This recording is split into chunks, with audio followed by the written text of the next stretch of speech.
of course. I'm going to try to be conscientious. Good morning. I want to share with you some thoughts about listening. And to accomplish this, please wiggle around in your seats and get yourself comfortable, and then close your eyes.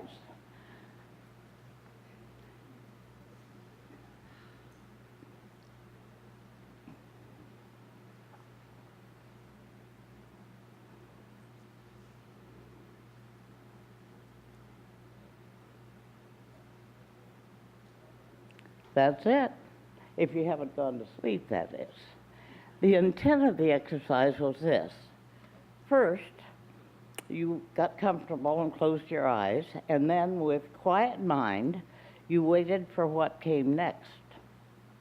When nothing happened, your mind began to step in and query with something like, "What's going on? Come on, get on with it, lady." But in between getting comfortable and beginning to question what was happening, there was a period of receptive silence. And in this period of silence, you were experiencing listening in its purest form. As an aside, note that listen and silence use the same letters. When we are silent, we can understand. But when our mind begins to intrude, we begin to listen to reply. Now, it's natural for our mind to turn to this busy work, but we can learn to quiet it. Listening is a gift we learn to give.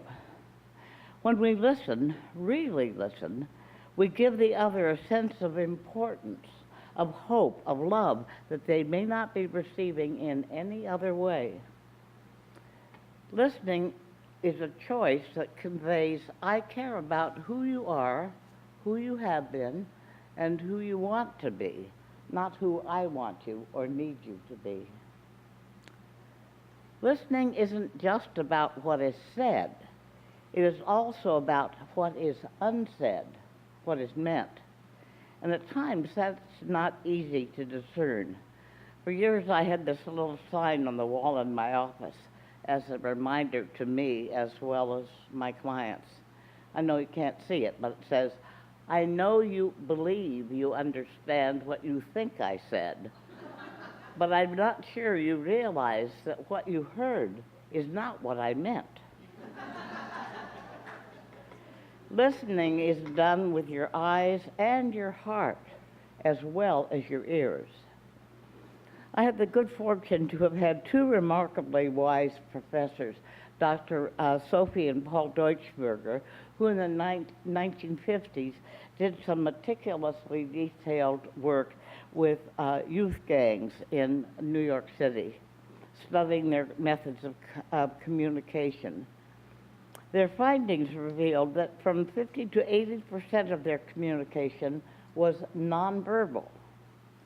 And in later research, the Deutschbergers postulated that this same ratio applied to components of most communication. I wish I had time to enumerate some of the cues and behaviors they studied, but I can list a few of them for you. Postures, gestures, personal space, facial expressions, dress, artifacts such as jewelry or uniforms, eye movement, vocalization, tone, accent, inflection, vocabulary, and the studies gave recognition that meanings attached to all of these things vary greatly between cultures, ages, sexes, with geography, family affiliations, and habits, and native language. Add to these complexities the challenge to divine when the other, often without intent or awareness, sometimes doesn't say what they mean and sometimes doesn't mean what they say.